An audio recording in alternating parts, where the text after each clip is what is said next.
За та бүхэнд энэ өдрийн мэндийг хүргэе. Тэгэхээр Монгол улсад хаврын нуураараа хангаа дэлхий бол их сайхан байна, их дулаарч байна. Гэхдээ Монгол улс төдийгүй дэлхийн нийтийн толгомцоо асуудал бол COVID-19 вирус болоод байна. Тэгэхээр энэ удаагийн дугаараар одоо шинжлэх ухаанаар хандхад нотлохооны төвшин гэж юу вэ гэдгийг зохиос дурдна. Хоёрдугаарт нь хөл хороо тогтцонтой холбоотойгоор одоо тархалт буюу биеийн жижиг яагаад нэмдээ. Гуравдугаарт нь зөв зохистой хооллолтод одоо тэргуун байр эзлэх эслэгийн талаар та бүхэнд эрүүл мэндийн боловсруулалтыг хичээх болно. Намайг эмч Цэ Сумья гэдэг.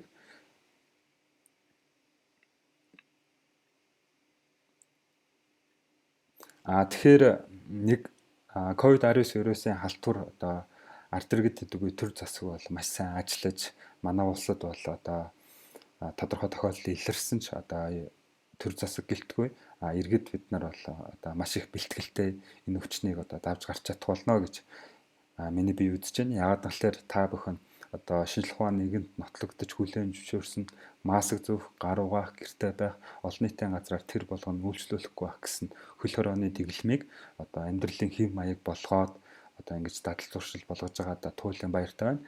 Тэгэхээр нэг өдрөө өмнө болохоор Дональд Трамп жиргэнд гидрокси хлороквиноны бүлэг азитромицины бүлгийн эмчилгээ бол COVID-19 вирусын эсрэг үр дүнтэй байна. Үүнийг одоо FDA буюу Америкийн засгийн газрын одоо мэргэжлийн хяналтын байгууллага одоо шалгаж үзээд артеридтэй бол энэ одоо эмийн хослолыг одоо урьдчилан сэргийлэх төдийгүй одоо хэрэглэхийг бол одоо уриалж байна.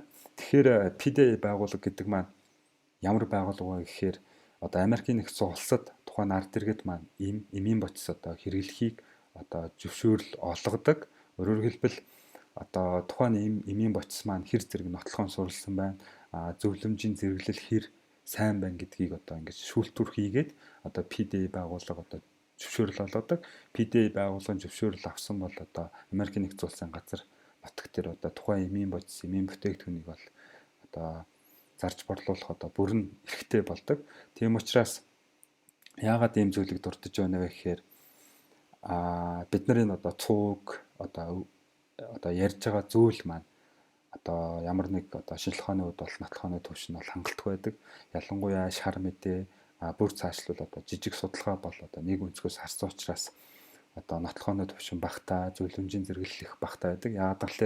Яагаад энэ зүйлийг яриад байна гэхээр бид нар эрүүл мэндтэй бол одоо нотлохоон суурилсан байдлаар маш их анхааралтай хандах хэрэгтэй. Яагаад гэвэл хүний эдээс нэгэнд гимтсэн бол хизээч одоо эргэж хэвийн байдалд ордоггүй, нийгэмдж өвдөж зовсон бол одоо яг ихэс төрсөн те хэвийн эдээс шиг тэгж бол ордоггүй. Тийм учраас та бүхэн эрүүл мэндтэй бол маш сайн анхаарах хэрэгтэй. Ялангуяа одоо ингэж ороо бусгай цаг үед янз бүрийн одоо нотлохооны төвшин багтаа, зөвлөмжийн зэрэглэл багтаа ийм одоо шар мэдээ, цууг одоо жижиг одоо тийм хангалтгүй судалгааны одоо тийм зүйлүүдийг одоо эрүүл амьдралын хэм маягт уурлаад цаашд бол ингэж хэрэгжүүлэхгүй байх нь зөв гэж одоо миний зүгээс үзэж байна. Тэгэхээр миний одоо гэгэн хүсэл бол өөрөөр хэлбэл Монгол хүн бүр те одоо эрүүл мэндийн боловсрал сайтай, өөрөөр хэлбэл нотлохооны төвшин өндөртөө, зөвлөмжийн зэрэглэл айгүй сайн тийм зүйлийг одоо эрүүл амьдралын хэм маягт уурлаад илүү их урт наслаад энэ жижигхэн орноо одоо маш сайн хөгжүүлэхийг бол туйлаас хүсдэг. Тийм учраас энэхүү одоо подкаст, би блог одоо ингээд танилцуулж байгаа та бүхэндээ туйлын баяртай байна. Тэгэхээр одоо ингэж энэ дэлгэцэн дээр харуулсан одоо энэ зүйлүүд болохоор одоо жишээлбэл Preventive Cardiology Guideline гэдэг Европын зүрхний нийгэмлэгээ 2016 онд гаргасан энэ удирдамж маань одоо 1900 оноос бараг 100 жилийн турш Европын ангаах үеэ нотлохоон суурлагдаж одоо нотлохооны түвшин маш их өндөртэй зөвлөмж, эмчилгээ одоо зөвлөмжийн зэрэглэл айгүй сайн тийм зүйлүүдийг одоо шүүлтүүр хийж энэ зүйлдээ хөвлөсөн байдаг. Тэгэхээр бид нар одоо шууд одоо цууг, шар мэдээ, жижиг судалгаа гэхээсээ илүү энэ одоо нотлохооны төвшин өндөртэй юм зэрэглэл өндөртэй удирдамж буюу энэ зүйлийг бол амьдралдаа хэвшүүлээ явахад хүн бүр одоо тэгж явбал одоо миний гэгэн хүсэл бол тодорхой хэмжээгээр биелэлээ олох болно. Тэгэхээр 2020 онд одоо энэ би блогоор юу дамжуулж та бүхэндээ хүргэх вэ гэхээр нэгдүгээрт бид нар зүрх одоо Монгол улсын нас баралтанд тэргүүлэх байрыг эзлээд байгаа зүрх судас нэмгэг бас тэргүүлэх байрыг эслээд байгаа хавдар гэсэн эмгэгийн талаар одоо хэрхэн урьдчилан сэргийлдэг, ямар зөвлөмж байдгийг одоо нотлохооны түвшин өндөртэй энэ удирдамжуудаас төвөрлөн хүргэх болно. Тэгэхээр энэ зүйл бол ямар нэг ашиг сонирхлын зөрчилгүй цэвэр одоо Монгол хүн эрүүл амьдрахад одоо туслах энэ зүйлийг одоо та бүхэндээ хүргэх болно. Дээрээс нэмээд энэ эрүүл амьдралыг урлахад те одоо олон улсын чиг хандлага хэр байна? Мөн цаг үеийн нөхцөлийн талаар та бүхэндээ эрүүл мэндийн боловсрол олох болно. Жишээлбэл COVID-19 вирусын талаар ч юм уу те. За тэгээд бидний амьдралын хэв маяг бол ялангуяа монголчуудад бол сүүлийн хэдхэн 10 жилийн хувьд бол маш их өөрчлөлт гарсан. Өөрөөр хэлбэл бидний нүүдэлчдийн соёл иргэншил бол хэдэн мянга, хэдэн зуун жилийн турш ингэж тогтож та бид нар ингэж идэвхтэй дасгал хөдөлгөөнтэй, биеийн хүчний одоо хөдөлгөөн хийдэг. Тийм учраас авсан илчлэгээ тодорхой хэмжээгээр зарцуулж дуусгадаг. Хоёр ингээд явж байгаад одоо хүссэн хүсээгүй одоо соёл иргэншилийн одоо нухчаанд хотчлтын соёл одоо та бид нартын хүрч ирсэн. Өөрөөр хэлбэл бид нар энэ их хөдөлгөөнтэй, энэ их одоо биеийн хүчний ачаалттай ажиллаж амьдардаг байсан бол одоо сүүлийн хэдхэн 10 жилийн хувьд бол ингэж биеийн одоо идэвхтэй дасгал хөдөлгөөний хомсдолтой тэр болгоно одоо идэвхтэй дасгал хөдөлгөөн хийдэггүй сүүлийн үед одоо янз бүрийн одоо илчлэг өндөртэй хүнсний бүтээгдэхүүн маш их гарсантай холбогдуулна. Та бид нар одоо эрүүл амьдралын хэв маягийг өөртөө урлах одоо зайлшгүй шаардлагатай байна. Тийм учраас энэ удаад таргалтын талаар та бүхэндээ товч одоо таргалтын мөн чанарын талаар та бүхэндээ эрүүл мэндийн боловсрол олгоё. Тэгэхээр таргалтын одоо мөн чанар нь бол ерөөсөө гаднаас орж ирж байгаа илчлэг, өөрөөр хэлбэл хоол хүнсээр авчирж байгаа ингээд орж ирж байгаа илчлэг тэр зүйлийг ингэж бид нар дасгал хөдөлгөөн хийж одоо шатааж зарцуулалт хийж байгаа энэ хоёр зүйл маань харилцан тэнцвэртэй баланстай байж та бид нар одоо биеийн жингээ хадгалдаг. Гэтэл энэ хотын соёлоо дагаад одоо хүмүүс одоо эрүүл амьдралын хэв маягаа урлахгүйгээс болоод одоо биеийн жингээ илүүдэл буюу таргалтанд өртөж байна. Тэгэхээр одоо жишээлбэл бид нар ингээд одоо дасгал хөдөлгөөн хийж биеийн ачаал авч ингэж одоо илчлэгийг шатаах энэ гаднаас хоол хүнс одоо унтны зүйлээр орж ирж байгаа илчлэгийн хэмжээ маань гэж харилцан тэнцвэртэй байж та бидний биеийн жин хадгалаад цаашаа урт наслах одоо суур хүчин зүйл болж байдаг. Гэтэл одоо бидний одоо хотын соёл одоо шинээр одоо ингээ хоол хүнс өөрчлөгдөж байгаа одоо холбоотойгоор орж ирж байгаа илчлэг маань маш их хэмжээт болж байгаа. Тэгээ хөдөлгөөний хомсдол ингээ зарцуулалт байхгүйгээс болоод ерөөсөө илчлэгийн нэмэх баланс одоо хүний биед бий болж байгаа. Ингээд илчлэгийн нэмэх баланс хүний биед бий болоод эхлэхээр яадаг вэ гэхээр ерөөсөө биеийн жингийн илүүдэл буюу таргалдаг гэсэн. Өөрөөр хэлбэл тэр илчлэг маань одоо хүний одоо биологийн кодчлолоор одоо энэ илчлэгийг нөөцөлж одоо хэрэгцээ үед нь одоо өссөн үед нь ч юм уу те эсвэл ингэж хүнд дасгал хөдөлгөөн хийсэн үед нь ингэж гаргаж зарцуулдаг байдлаар ингэж одоо таргалалт байдлаар биеийн жин одоо илүүдэл байдлаар хөрөмтлүүлдэг. За тэгэхээр одоо таргалтаас ангижрах буюу биеийн жинг бууруулах, тураах маш их олон мянган аргууд одоо хүнсний нэмэлт бүтээгдэхүүн одоо янз бүрийн эмчилгээ бол одоо орчин үед маш их нэвтэрж байна. Гэхдээ тэндээсээ илүү хамгийн мөн чанар нь бол орж ирж байгаа илчилгээс илүү хэмжээгээр одоо дасгал хөдөлгөөн хийж одоо бие ачаал авч тэр илчилгээ одоо сөрөг баланстай байлгах чадвал те мянган арга байсан ч одоо иймэрхүү хэмжээгээр байхад бол хүн биеийн жин буурч одоо таргалт буурдаг. Мянган арга хэрэглэвч одоо орж ирж байгаа илчлэг илүүдэлтэй бол хүссэн үсээгүй хүн таргалдаг. Тийм учраас одоо таргалтын мөн чанар нь бол энэ илчлэгийн баланс байдаг шүү. Тийм учраас энэ хотчлт энэ орчин үеийн одоо чиг хандлагаа дагаад та бүхэн маань одоо ингэж эрүүл амьдралын хэм маяга одоо өөртөө урлаараа. Тэгэхээр энэ Европын зүрхний нийгэмлэг маань ингэж нотлохын суурилсан түвшин өндөртэй хэд хэдэн зөвлөмжүүдийг бол энэ таргалтын хувьд гаргасан байдаг. Нэгдүгüрт нь бол одоо ингэж илчлэгийн нэмэх баланстай одоо жишээлбэл 100 ккал ингэж нэмэгдэлтэй одоо 1 жил явхад хүн 4.5 кг хэмжээгээр чинтэй таргалдаг. Хоёрдугаарт нь хэрвээ зарцуулалт ихтэй бид нар одоо турах юм уу биеийн жингээ хадгалалт одоо хэвийн байлгахын тулд одоо хасах одоо 500-аас 600 ккал болгож чадвал бид нар 7 хоногт 1 кг хасах бүрэн боломжтой байдаг. 3 дугаарт нь бол энэ одоо илчилгээний тэнцвэртэй баланс, энэ одоо бенжингээ барих баланс, бенжингээ хасах, турах баланс одоо энэ зүйлийг ингэж хэрэгжүүлснээр мөн дээрээс нь одоо өг тос баг хэрэглэх, дасгал хөдөлгөөн хийх, тамхи хэрэглэхгүй байх энэ эрүүл амьдралын хэм маягийг одоо ингээд дурлаад иймэрхүү зүйлийг л хэрэгжүүлэхэд бид нар одоо бенжин буурч улмаар даралт тогт хүрчиж улмаар одоо суц сатуул төртөхгүй байснаар одоо тарих зүрх судасны эмгээс улмаар хадраас сэргийлэх бүрэн боломжтой байдгийг бол Европын зүрхний нийгэмлэгийн өдөрдмж урьдчилан сэргийлэх одоо өдөрдмжинд бол хэлж өгсөн байдаг. Тийм учраас та бүхэнд энэ нотлохоон суулсан нотлохооны төвшин өндөртэй, зөвлөмжийн зэрэглэл өндөртэй зүйлийг бол та бүхэн эрүүл амьдралын хэм маягтаа оруулж байгаарай.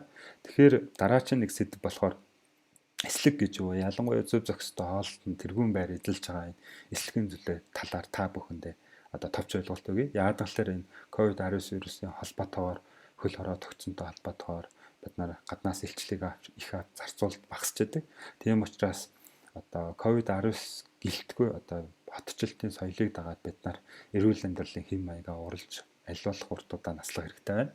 Тэгэхээр эслэг гэдэг бол ерөөсөө хүний биед боловсрдоггүй, өөрөөр хэлбэл нойр булчирхай илгнээс орж ирж байгаа тэр энзим цөсөнд бол ямар нэг хэмжээгээр боловс задарч хэмэгдэхгүй тийм одоо үр тарианы хальс юм уу тийм молекулын бүтцийг бид нар эслэг гэдэг байгаа. Өөрөөр хэлбэл энэ эслэг маань ингэж хотоодонд орж ирээд нарийн гидсэнд орж ирээд ерөөсөө ингэж боловсод задарч одоо цуснд шимэгдэхгүй одоо ингэ бүхэл хэмжээгээр ингэ явсоор байгаад одоо бүхэл бүтэн нарийн гидс бүдүүн гидс ингэ дамжаад гадагшилдаг. Энэ зүйлийг бид нар одоо эслэг гэж нэрлэдэг байгаа. Энэ эслэг нь бол одоо боловсруулсан одоо бор гурлан бүтээгдэхүүн, өрт тариа, шош, овёс одоо жимс хүнсний нугааны хальсан тодорхой хэмжээний шош одоо гэх мэт хүнсний бүтээгдэхүүн бол их хэмжээгээр агуулгадаг. Тэгэхээр эслэг гэж юу вэ гэдгийг бол та бүхэн сайн мэдлээ. Өөрөөр хэлбэл хүний биед задарч боловсрч одоо цусан шимэгдэхгүй амны хөндөгөр орсон бол одоо шулуун гисээр буюу бид нарын өтгнөөр ингэж шууд тэр хэмжээгээр гадагшилдаг тийм одоо бүтцийг бид нар эслэг гэж нэрлэдэг байгаа. Энэ эслэгийг бол дээр үед та бид нар сайн мэдэнтэй жишээлбэл одоо хөх тарианы гурлаар хийсэн одоо юм одоо гурал бид нар дээр үеийн буурлууд бол зуурч иддэг. Тэгээд тэр хөх тарианы гурлаар хийсэн тэр одоо ингээд зуурч идсэн тэр одоо зүйл маань одоо юм эслэгийг маш их өндөр хэмжээгээр агуулдаг учраас одоо хүний одоо зөв зохистой хооллолтод одоо тодорхой хэмжээний байр суурь эзэлж ирсэн. Тэгэхээр энэ эслэг яг хүний биед ороод яаж одоо нөлөөлдөг, хүний биед одоо ашигтай одоо байдлыг үүсгэхийн тулд ямар зүйлүүдийг бий болгодог вэ гэхээр одоо хүний биед орж ирж байгаа хүнсний эслэгийг хоёр хуваадаг. Нэгдүгээрт нь одоо усан орчинд уусаад ингэж одоо цэлцгнүр болоод цэдмэгжээд ингэж томорох одоо тэр уусдаг эслэгийг бид нар уусдаг эслэг гэдэг. Ямар нэг хэмжээгээр уустдаггүй ерөөсөө ингээ баг зэрэг дэвтэг шин чанартай тэр одоо задарч боловсрохгүй бицэг бид нар уустдаггүй эслэг гэж нэрлэдэг байгаа. Тэгэхээр энэ эслэгийг өндрөөр агуулсан хүнсний бүтээгдэхүүнийг хүн эцсэндээ холбоотой ороод өөрөөр хэлбэл цадах мэдрэмжийг төрүүлдэг, өөрөөр хэлбэл хоолнд агуулгадж байгаа одоо илчлэг ерөөсөө агуулахгүй одоо хоолны хэмжээг бол ихсэгдэх учраас тодорхой хэмжээгээр одоо хоол идсэн цадах мэдрэмжийг төрүүлдэг. Уустдаггүй эслэг хүний биед ороод бол хотод нарийн гидснээр одоо ямар нэг хэмжээгээр задарч боловсрохгүй явхтаа одоо ингэж тодорхой бүтцийг үүсгэдэг учраас хотод гидсний хааныг одоо ингэж цочроогоод хөрүүлцэх хөдөлгөөнийг сайжруулдаг. Тэрнтэй холбоотойгоор хоолны шингэц сайжирч одоо өтгөн гадагшил сайжирдаг. Уустдаг эслэгүүд нь яадаг вэ гэхээр ингэж усны ууснаас цэлцгнөр шин чанартай болдог. Цэлцгнөр шин чанартай болсноос болоод одоо нүүрс ус одоо муу өг тос болох баг нэгтрэлтэй бордод телерестрейд ингээ өөртөө шингээж авсантай холбоотойгоор одоо холестерин муу өг тосноо шимэгдэлт буурч улмаар зүрх судас одоо чихрийн шижин өвчин үүсгэхэд бол одоо бууруулах энэ үгээс сэргийлэх ач холбогдолтой байдаг.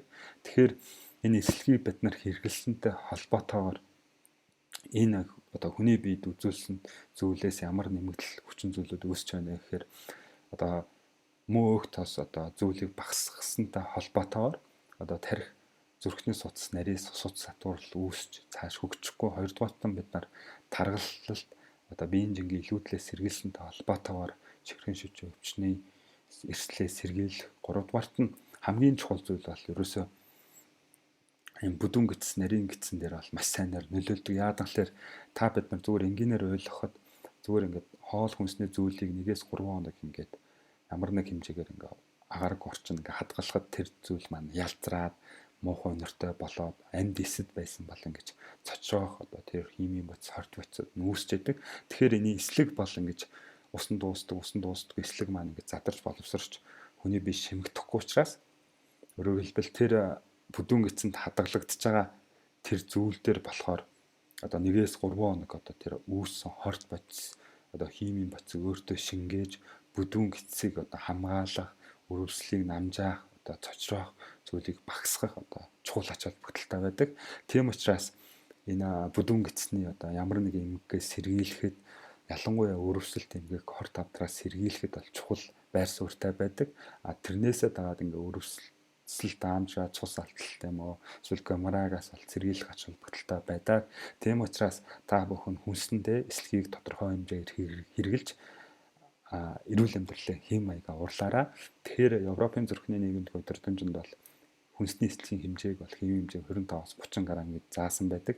Тэгэхээр 7 г хэмжээгээр нэмэгдүүлэхэд одоо зүрх судасны эмгээр үүдэх эрсдлийг одоо 7% бууруулах ач холбогдолтой шүү.